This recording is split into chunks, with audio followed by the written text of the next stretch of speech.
Mr. Scorsese, your film has already sparked a storm of discussion. Some call it bold, others provocative, even offensive. How do you respond to the criticism that, as a white director, you don't have the right to tell stories about racial injustice? I tell stories that move me, he began, his voice calm but firm. Art doesn't have a skin color or a subscription to a particular experience. I worked with Denzel, with actors, with consultants who lived this reality. My job is to show the truth, not to claim someone else's experiences. The audience buzzed with approving applause. Denzel, what do you say? You play the lead role, a man fighting systemic racism. Do you think Martin had the right to take on this story? I respect Marty. He's a genius. But, he paused, there are stories that need to be told from the inside. I'm not saying he didn't have the right. I'm saying there are things you can't feel if you haven't lived them. And when I read the script, I see where that difference shows. So, you believe the film lost authenticity because of the director's perspective? The host added fuel to the fire. I'm saying there are scenes that could have been deeper. I suggested changes, but not all of them were taken into account. And I feel we missed a chance to say more. Scorsese turned to him sharply, his voice growing sharper. Denzel, we talked about this. You know I listened to you, but I can't change the entire structure of the film for a few scenes. My job is to see the bigger picture. And my job is to make people believe in this story, Denzel shot back. And I know that people who've lived through what we're depicting will feel where we fell short.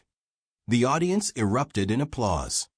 Gentlemen, let's lower the temperature a bit. You've both created a powerful film. But, Denzel, what exactly bothers you? Give us a specific example.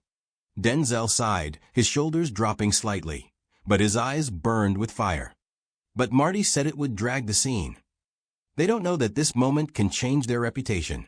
So don't switch. The way they resolve the dispute will shock you and teach you something new. So don't switch. Scorsese rubbed his forehead. Denzel, I respect your experience. But I wasn't making a documentary. This is a feature film. I wanted that scene to speak through silence, through your performance, not through words. Silence doesn't always speak, Marty, Denzel replied, his voice trembling with emotion. Sometimes people need to hear the truth. If you think I didn't understand the story, why did you agree to do the film? Scorsese's voice was sharp, almost accusatory. Denzel leaned forward, his eyes narrowing. I did it because I believed I could make this story real. But I can't do it alone. At that moment, the broadcast director shouted into Thomas's earpiece, "Go to commercial now." Thomas raised his hands, his smile strained. Don't go anywhere. What will happen in 3 minutes will shock you, so don't turn off. Gentlemen, we're back after a heated discussion. You've both said powerful things, but I think the audience wants to know, can you find common ground? Denzel, perhaps you'd like to start? I don't want this to look like I'm against Marty. We respect each other, but I feel a responsibility to the people who will see this film. They need to know we tried to be honest.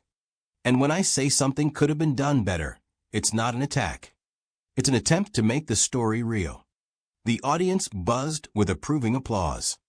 I understand, Denzel, Scorsese replied, his voice quiet but tinged with slight tension. But I can't change the film after it's already done. We talked, we argued on set. I thought we'd reached an agreement. Denzel sighed, his fingers lightly tapping the table.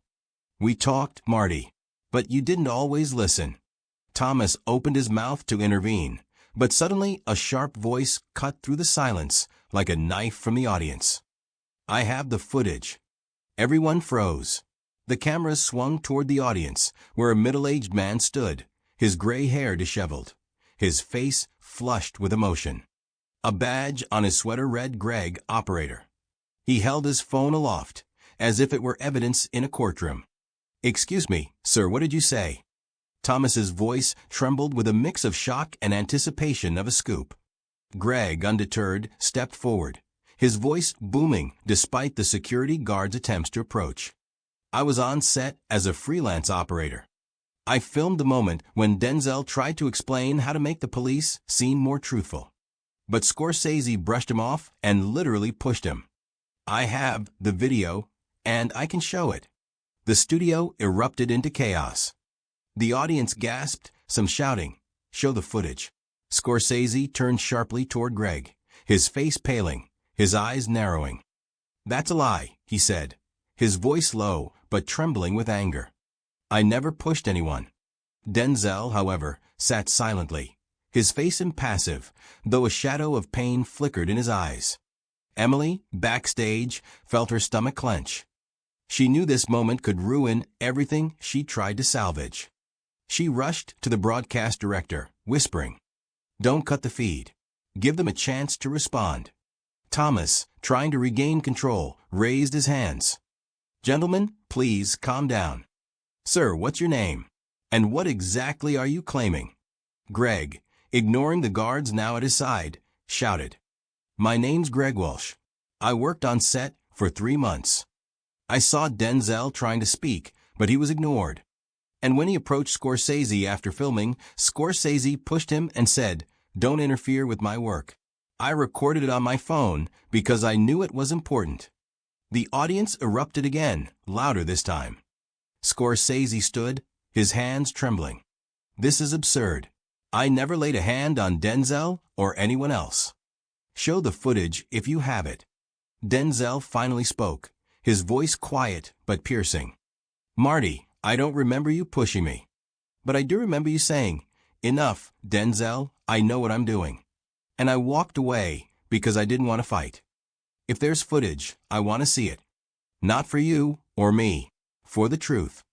The audience burst into applause, not for the spectacle, but for Denzel. His calm and dignity in that moment reminded viewers why he was an icon. Emily, standing backstage, felt her breath catch. She knew this moment could change everything. Thomas, sensing he was losing control, turned to Greg. "Mr. Walsh, are you ready to show this footage? We can connect your phone to our equipment." Greg nodded, but his face suddenly looked less confident. I need a few minutes to find the file. But I swear it's there."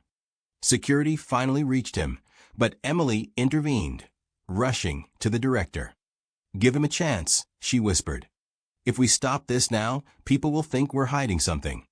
"All right, we'll give Mr. Walsh time to find the footage. But, gentlemen, I want to hear from you.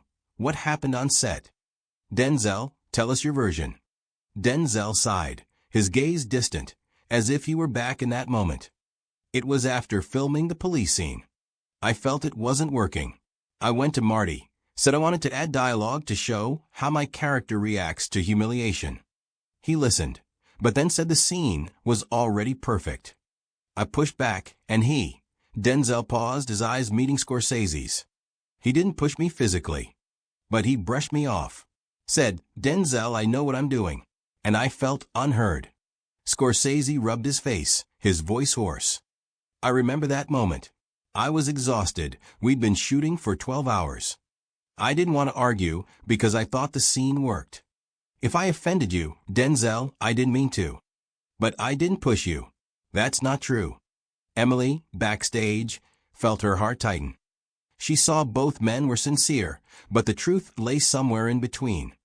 And this footage, if it existed, could either destroy them or open the door to a real conversation. Thomas turned to Greg, now sitting with a technician, trying to connect his phone. "Mr. Walsh, do we have the footage?" Greg looked up, his face sweaty. I found it, but it's short. And not everything is clear." The audience buzzed, and Emily felt her stomach twist. What would the footage show? Would it reveal the truth or only worsen the situation?